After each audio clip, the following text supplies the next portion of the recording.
Sam sits down on his favorite rocking chair on his front porch. He puts a hand on his right knee and rubs it. The chill usually brought the pain, but today was different. Thankfully, he had gotten the chores done before the pain came.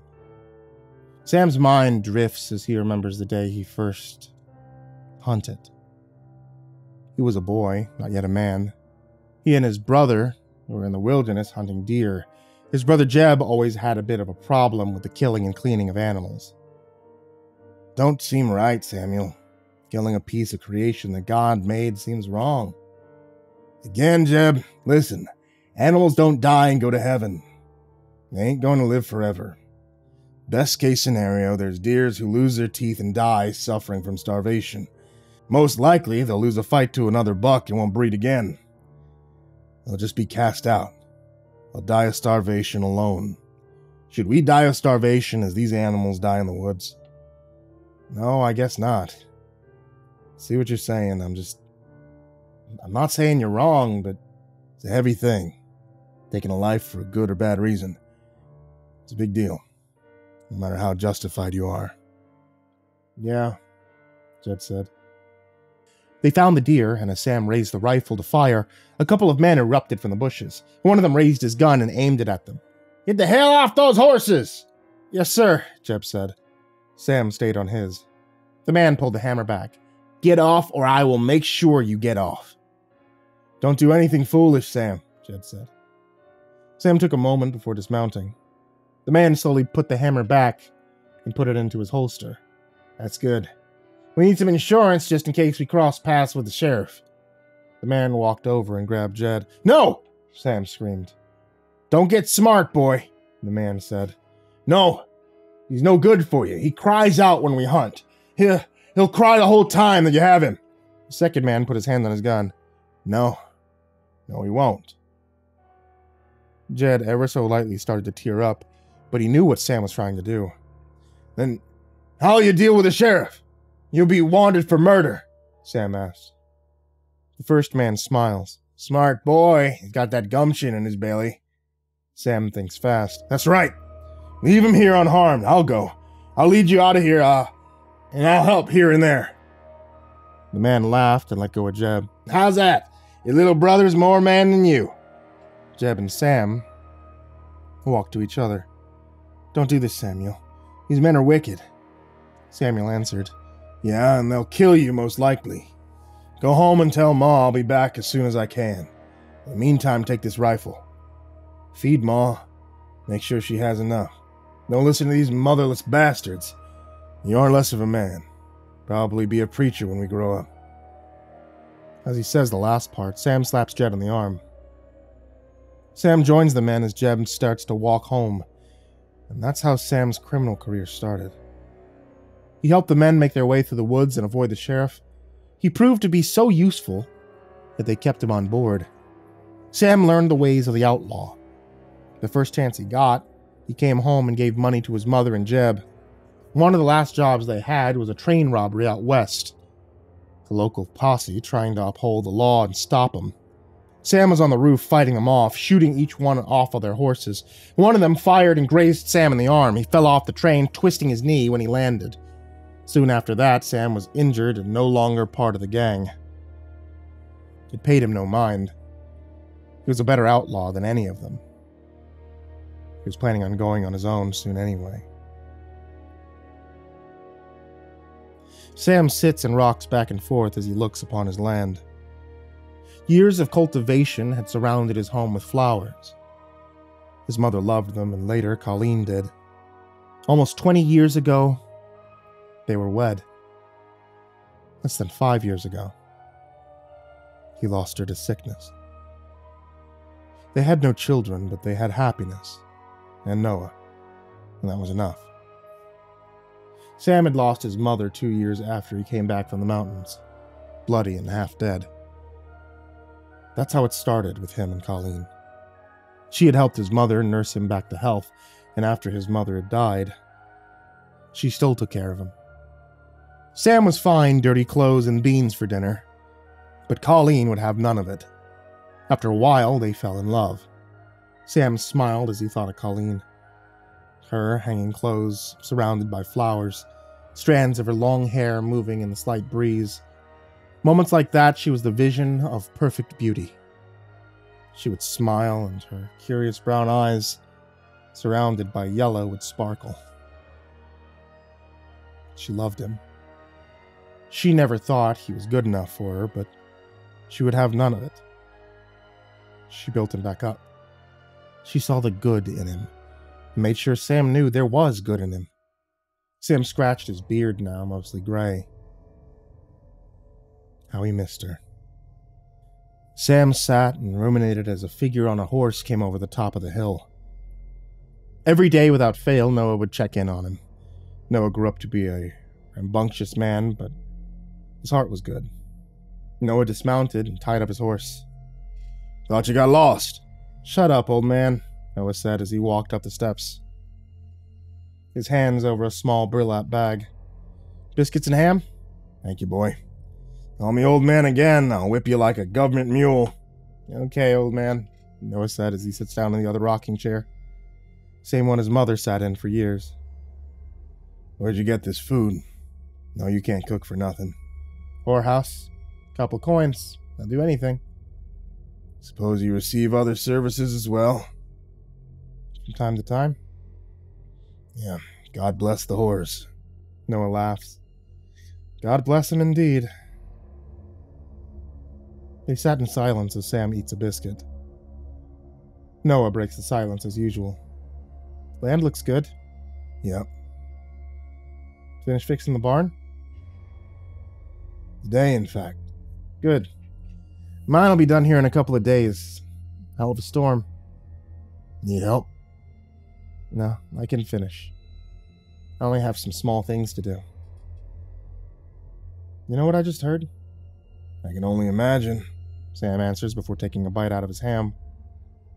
"They see the railroad's coming to here." "Suppose it'll be good for some people." "Come on, Sam. It'll be good for everyone." "You say so. World's changing so fast, I barely recognize it anymore." They sat in silence again. Sam continues eating the ham. In the shadow of the porch, they pass the heat of the day. Over the hill comes a couple more figures on horses. Noah turns to Sam. "Expecting someone to call on you?" "Nope." They watched the figures come closer. When they got close enough, Sam could tell that they were Indians. "Why are the Indians coming to see you?" Noah asked. "Quiet," Sam says as he stands. The Indian dismounts and looks at Sam. He then speaks in excellent English. "Are you Sam?" "I'm Sam." "My father wants to speak with you. It's urgent." Sam exhales slowly. "Very well. I'll be there soon." "I'll guide you. Our tribe has moved." "I see. Noah, will you saddle my horse? My knees are mighty painful today." "Yeah," Noah says as he gets up. He keeps his eye on the native as he walks to the barn. When he's gone, Sam turns to the man. "Why are you really here?" "I do not know. Father said nothing and sent me to come get you. I've heard stories come from the hills." Sam exhales slowly again. "God damn it." Noah comes back with Sam's horse. "Let's go." "You ain't going." "The hell I'm staying. I'm not letting you take off with some Indians." "You'll stay here." "Get on your horse, old man." Ever since his mother had died, Noah had become protective of Sam. Sam didn't know if it was because he was Noah's last parent, or if Colleen had said something before she had died. "Fine. Give me a moment." Sam goes inside his house, and after 5 minutes, he comes out and gets on his horse and looks at his Indian guide. "Show us the way." The native nods and turns his horse around. Sam and Noah follow a small distance behind. They travel for several hours. The heat of the early fall day gave way to the nightly fall chill. "How do you know Indians?" Noah asked. This is the question that Sam had been expecting. "After my brother, I sought answers. I found him with a Mingo." You kept this from my mother and me? No. Me and your mother kept nothing from each other. We kept it from you. They ride in silence. This time, Sam breaks it. I know about you. Know about what? Don't bullshit me. Your mother told me about the condition you both shared. You knew all this time? I did. You didn't care? About you two being skinwalkers? Not a lick. Shapeshifters or not. Your mother was a good woman who raised a good son. That's all I cared about. How long have you known?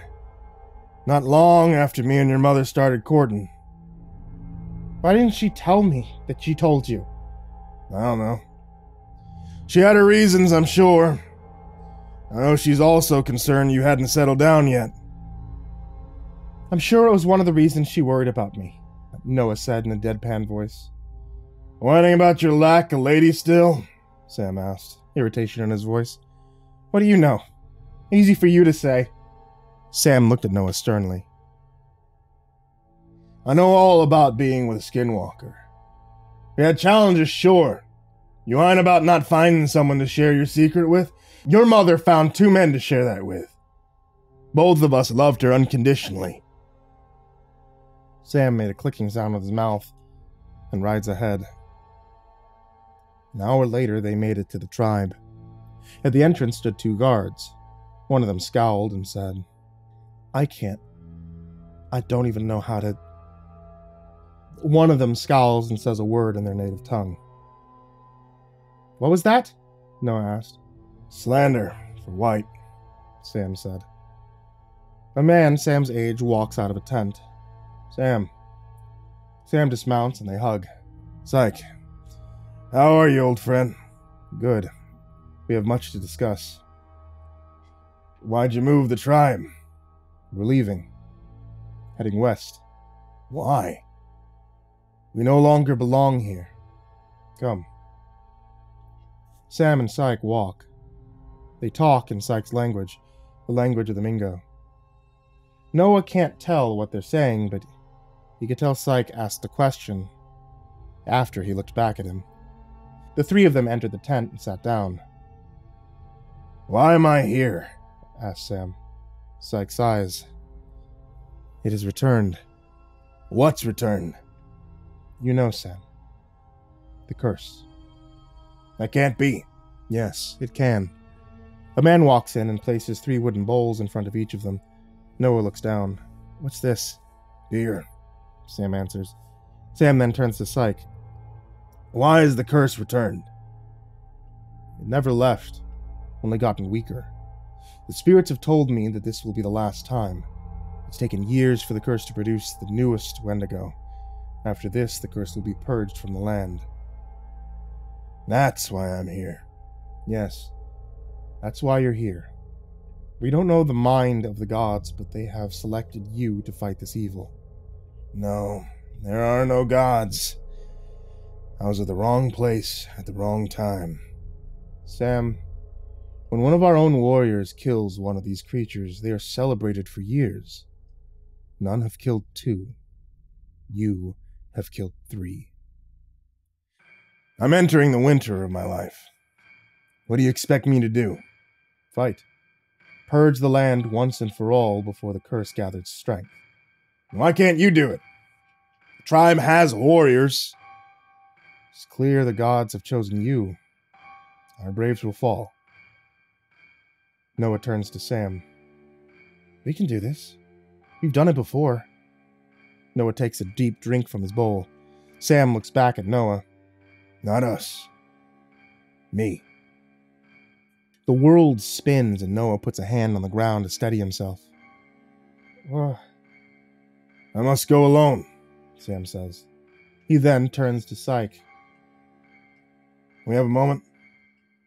Yes, I'll prepare your horse. Sam gets up and kneels next to Noah and gently lays him down. What's going on? Noah asked. The Indians know many uses of plants. You're gonna sleep for a while. Don't do this, Sam. Shh. Hey, listen. You don't have much time. No, I was fighting to stay awake. Your mother was proud of you. She loved you so much, and I'm proud of you. Couldn't have asked for a better son. Inside of my house, there's a lockbox on the bed. Inside is deeds and whatnot. You own both properties, your mother and mine. Use them to grow a family of your own. Live in peace, happiness. When Sam's done talking, he slides the lockbox keys into one of Noah's pockets. Why are you doing this? Noah asked. There comes a time when a man must walk alone to protect the things he loves. Goodbye, son. Sam stands up. Noah reaches out to him. Don't do this alone. Sam turns and walks out. Syke is standing, holding the reins of Sam's horse. Be careful. He's a shapeshifter, and I reckon he'll be a bit troubled when he wakes up. Syke nods. We understand. We have our own like him. Where will this damnation be? It is in the weakened state. It will be where it started, by the place where you first encountered it, I believe. Sam nods and gets on his horse. Goodbye, Syke. Goodbye, Sam. Sam rides his horse out of the camp. Sam rides during the night. It's daybreak when he reaches the cabin. Sam hoped that he would never see this place again. The years had taken its toll on the cabin. Part of the roof had caved in, it was greatly weathered. Sam dismounts and takes off his saddle and supplies, and when he's done, he slaps the horse on the rump, sending it away. Sam takes his things and puts them on the porch of the cabin. He walks inside. He looks at the bed. The ropes, now rotten, were still tied around the posts. Sam looks on and sees the image of his brother tied up. He can feel the cold. Hear the wind howling. Still feel the fear and desperation of that day. He can hear his brother's voice in his mind. Sam, we don't have much time. Sam turns around and looks out the open doorway. Memories rush in and he can see Dutch being torn apart. His dying screams, blood curdling and animalistic. Sam checks his gun and grabs his hatchet from his supplies, same ones that he used years ago. Sam surveys the land. If he remembers right, the story started just east of here. Maybe a couple of miles. Sam takes one last look at the green grass and the colorful autumn leaves on the trees. Gripping his hatchet tightly, Sam heads east, and he enters the woods. The late-day sun shines through the leaves, casting moving shadows on the forest floor. Sam continues walking, listening, looking for any signs of movement. He stops and he listens. The woods have become quiet. The chorus of birds and insects have become silent. Sam tucks his hatchet into his waistband and pulls out his revolver. Slowly he walks, making sure he doesn't make a sound. Eventually there's movement up ahead. Moving along the trees was a figure. Sam gets closer and sees the tallow and waxy skin of the Wendigo. He watches the creature as it moves. It's searching, it's trying to satiate its constant hunger. He circles around and comes up behind. This one seems different. Its movements seem more controlled and reasoned. The wind shifts and the creature stops. It sniffs the air and it spins around, screaming. Sam raises his gun and fires. His shot misses as the creature ducks and runs towards him. Sam is tackled to the ground and the Wendigo digs its teeth into his shoulder. Sam raises his gun, but the creature grabs his wrist and slams it to the ground. Sam raises his free hand, his thumb finding the Wendigo's eye and digs in. The eye pops, sending ooze down Sam's hand. The creature raises and shrieks, and in the process, Sam's gun hand is freed. He raises the gun and he fires. The creature is hit in the shoulder and is knocked off of Sam. He scrambles and he gets up and he starts running. I need to get to the cabin. I need to make my stand there, Sam thinks as he runs. With its 4 walls and 1 door, Sam won't get flanked or snuck up on. He runs in around the trees. His breathing is ragged and heavy. Once, when he was younger, he could have run this effortlessly, and now, time was like a heavy weight crushing him. From behind, there was a screech. Sam tries to run harder, and as he gets near the clearing containing the cabin, he's tackled from behind. Sharp pain explodes on his back as it's being shredded. Sam rolls and aims. The creature knocks the gun out of his hand and sends it flying. Sam blocks the blow with his left hand and reaches up for his hatchet. He grabs it and swings, the blunt end slamming into the Wendigo's temple. Now its other eye explodes. The creature screeches, arms flailing. Sam swings the hatchet again. This time the blade cuts along the Wendigo's stomach. In a literal blind rage, the creature swings one of its taloned hands. The sharp nails cut across Sam's stomach. Sam swings again and knocks the creature off of him. As fast as he can, Sam gets up and walks towards the cabin. He can now see. Behind him comes another scream. Sam doesn't look back as he walks. He limps with his hands on his stomach, desperately trying to keep his intestines inside of him. When he gets just feet away, Sam's knees crack and go out. He grabs his knee and screams in pain. He looks up to see the creature crawling towards him, shaking its head and tongue. Without its eyes, that tongue was the only sense that could find anything. As it crawled, Sam could see its intestines hanging out and being dragged by the creature. Every few feet, the creature's knees or foot would land on them, making the Wendigo stop and scream. Sam rolled back and started crawling towards the cabin. He reaches the top step and climbs onto the porch. Each inch, Sam could feel his strength leave his body, little by little. He makes his way up into the cabin, and confusion enters his mind, and his body grows cold. When he reaches the center of the cabin and stops, he can go no further. He moves to where he's perpendicular to the door, and he waits with his hatchet in hand. The creature crawls up the steps and gets closer, and when it gets past the door, it stops with a jerk. The creature screeches as it tries to move forward, but its guts have hooked around one of the steps. The creature's so close. It slams one of its claws down onto the floor just inches away from Sam's face. The Wendigo screams in anger and frustration. Blinded, it can only search for its prey with its tongue, and Sam smiles. Yeah, I understand what you're feeling. The rage, inability to overcome your nature. The creature struggles desperately. Shh, it's okay. It's okay. We don't belong here in this world anymore. There's no more room for us. We've been passed by. The creature starts to weaken, its movements becoming slow and labored. Let go. Soon we'll both be free of our rotting cages. The Wendigo struggles one last time and then lowers its head and falls still. Sam crawls over and buries the hatchet into its head just to make sure the Wendigo is truly dead. "Sam!" Noah yells as he gets off of his horse. He runs up the steps and kneels by Sam.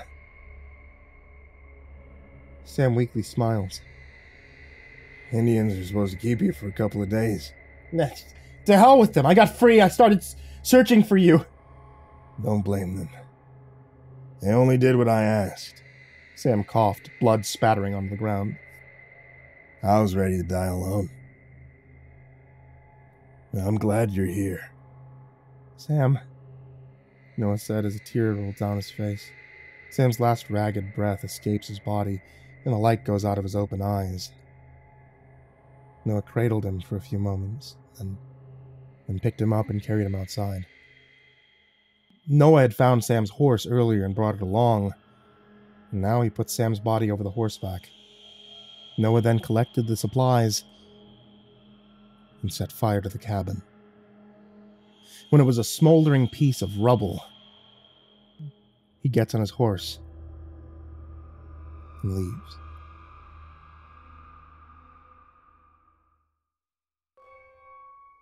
Six months later, Noah stands in the small graveyard.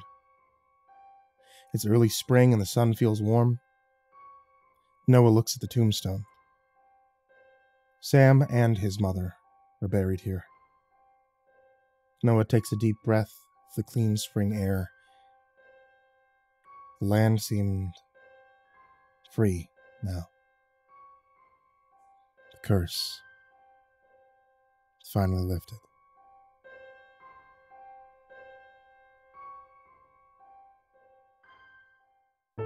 Hey there kids, it's me, Mr. Creepypasta. I want to tell you thank you so much for watching today's video on YouTube or listening to today's episode of the podcast on the podcast, depending on where exactly you're listening or watching. If you're on YouTube, hey, I would very much appreciate it if you guys click the like on this video, if you guys left a comment of what your favorite story is, and if you guys hit that subscribe button. You can also hit the bell, but I don't know what that does, so I think it's broken still. But hey, it helps. And if you're on the podcast, I'd very much appreciate it if you hit subscribe on the podcast or like on the I don't know if you can like podcasts, but if you can, hey, that's something I'd appreciate. And of course, like always, I want to give a very big thank you to everybody who supports me at patreon.com/MrCreepyPasta. You guys, as always, are the main MVPs of this story, of every night's story, and you guys help me keep the lights on here. So, without further ado, I want to give a very big thank you to Jordan Alexander Sanchez, Stephanie Butler, Bobby Carmen, Tanya Oren, Tristan Pelton, Chance Burnett, Diana Kraus, That One Guy, Lupita Galvin, That Creepy Chick, Tyler Fletcher, Rebecca Harper, Murky Moo, Red Shadow Cat, Xavier the Cheyenne, Demix, Sean Cadu Baker, 6 Gay Rats in a Trench Coat, Turtleman, Rob Like Sharp Things, Chaos Art, Cryolinian, Milk and Meal, Zachary Graphius, Gorang Tramagasi, Maria Walker, Pain Gravy, Crazy Kid, Mr. Marcus Blitz, Aka Limchalk, Dirt Diver, Matt Bach, Jabbles Raz, Voice of Sand, Coffee Zombie, Matthew McNeese, Shelly J, Jeremy H, Raltazal, Phicomel, Nana, Nick Weaver, Deleted Account, Melted Lake, Tolly Sue, Guy Mara Ravenswood, William King, Darth Miver, Michael Ortiz, Satanic Aries, Nessie, Ronnie Hansen, Bardo Hawk 764, Lambda M98, Harley, Sashi Suzaku, Croconut 509, My Body Sounds Like Rice Krispies, Kaylee Ambrose, Suji Campbell, Frickin', Azarine Fox, Freddy Krueger, Nicholas Zaccardi, Happy Birthday Jason Wilson, Lisa Cottrell, Caspian, Hades Nephew, Tater Chip, Acid System, Prozac and Pancake Appreciation Society, Cryptic Nightmares, Kiwi the Sloth, Tommy Green, Fester's Lampshade, Guy Harbor, Nico Kyle, Rafael Rodriguez, The Ginger Bros, Aaron Stormcrow, Daniel Polson, and Corey Kenshin. As always, thank you guys so very, very much. Thank all of you who are in the description down below, and honestly, thank all of you that can give anything, even when it comes down to just $1. I appreciate you guys very, very much. I love all of you, and I love all of you out there who are listening, liking, subscribing, doing all that good jazz. Sweet dreams.